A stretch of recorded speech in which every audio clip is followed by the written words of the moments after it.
we shouldn't have to care on a day-to-day basis where Joe Manchin is on all of this stuff. He's one senator out of 100 for West Virginia, perfectly cool state, but it's not like it's the size of California or whatever. But for some reason, we are held hostage by him.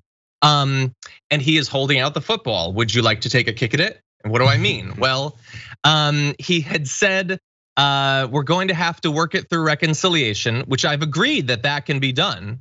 I just haven't agreed on the amount because I haven't seen everything that everyone is wanting to put in the bill. So, okay, the stuff about the amount is potentially scary, but it's Joe Manchin saying, I'm okay with doing something via reconciliation. Okay, there's still potentially issues though with the amount because Bernie Sanders has proposed going as high as $6 trillion, but that figure has garnered pushback from other Senate Democrats, including Manchin, who believe that it's too high. 6 trillion is too much, although bear in mind, he was supportive of 4 trillion, which is the better part of the way there. So where is he now? I mean, he wanted credit for supporting 4 trillion, so we'll see. But anyway, here's the issue though, and this is why it's the football.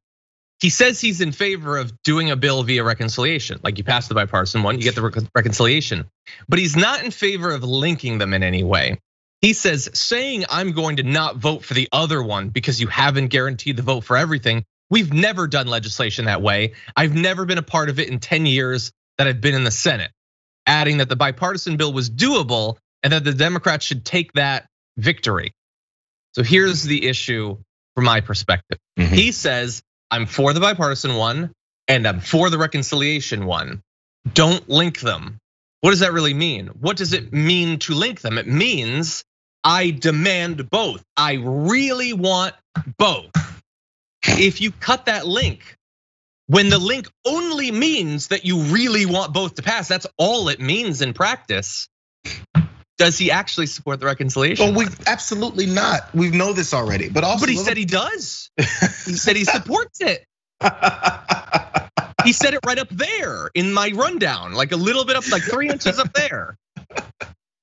John, are you taking this show on the road? This is a great comedy act. It's obvious he's been talking about this whole time, and I know what you're doing, but I can't. Yeah, no. So this is the thing. Again, back to the same thing. Joe Manchin, even on those leaked tapes, when he's talking of these rich donors, the whole point was, hey, you guys got to give me something, man. Give me something so I can keep pushing this bipartisan BS line where I keep getting shielded and I keep shielding Republicans. I need to keep this up. And if you link the two, it's gonna sink the one, it's gonna keep his bipartisan BS going. That's the only thing he cares about, is keeping his bipartisan BS thing going. That's all there is to it. And if he can get the bipartisan infrastructure one passed, who cares what's in it, who cares how much it's been whittled down, who cares that it doesn't do everything it needs to do. The majority of Americans don't look that deep into these bills, so we pass something. It's bipartisan. Joe Manchin was the bipartisan kingmaker. He's bipartisan. It's all he cares about. And this continues to uphold that continuous line of thinking. It doesn't really matter what else is anything else. He absolutely doesn't want the human infrastructure because that's not bipartisan. Yeah, well, we're gonna see. I mean, look, if what he appears to actually support succeeds, where they get the bipartisan bill, but that's it, the reconciliation one doesn't succeed for whatever reason, then think about how much of a mockery that makes of his claims about bipartisanship is necessary to deliver for the American people. Because in practice, they could just do a big reconciliation bill. They could just do that and get everything that they want out of it. But he's not in favor of that. Instead, you get far less delivering for the American people. But maybe you don't get anything because his attempt to delink it, his attempt to say, well, maybe we just take the victory on the first one. Will that actually succeed? Because he doesn't control whether other people link it. For instance, Representative Ilhan Omar said a recent internal poll of Congressional Progressive Caucus members showed that 60% of respondents would be willing to withhold their votes to secure a reconciliation bill. She says, we have a commitment that regardless of what happens with bipartisan legislation, they will give us reconciliation legislation that goes as far as we've wanted it. So they're saying we have dozens, there are dozens of us, members who will not pass the bipartisan bill if they don't get the reconciliation one. So I don't know what's gonna happen. There's trains coming at each other. I'm not good at the math. It's just too much, but it's gonna be interesting to watch. And certainly there's a lot at stake. Yeah, it makes you wonder. This is the question that could be asked. And my last thought really fast on this is, so you got Republicans that are absolutely rigid on everything. And then we're looking to cater to them. And you have progressives, spear here with Ilhan Omar, talking about how, listen, we have this much amount, we're gonna get what we want. And if not, I have this coalition of people that are gonna say we're gonna vote against everything until we have it. Now, for some reason, I guarantee you the mindset of probably a large portion of Americans, whatever political way you lean, is look at Ilhan Omar again over there, demanding things that are impossible. And many Democrats will say that, demanding things that are impossible, to hold up things that we need.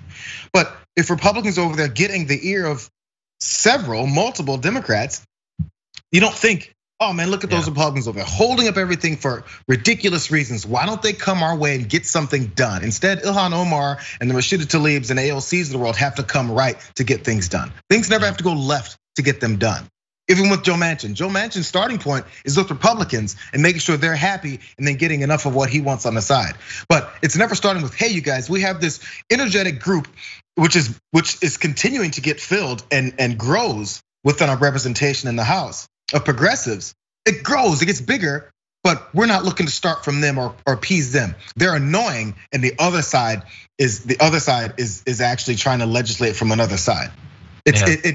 Because they've been successful in making sure that all these women of color, who they've called the squad, which we've called the squad as well, but as they've called the squad, is this illegitimate group of demanders that doesn't really have any political acumen or real reality base for the way that they're doing stuff. They're fake. But these Republicans that have been here for 55 to 60 years are for real.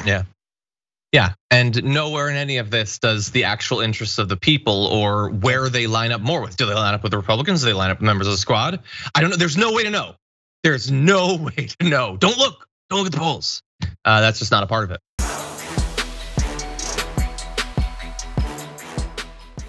Check out the Damage Report podcast each day, wherever you get your podcasts, whether Pocket Casts or Stitcher or iTunes. You can join me as I give you the news and stories you want, with a range of co-hosts and interview guests jumping in on the fun each day. Again, that's the Damage Report, wherever you get your podcasts. And if you get them at iTunes, don't forget to rate and review. Sometimes I'll read them live on the show.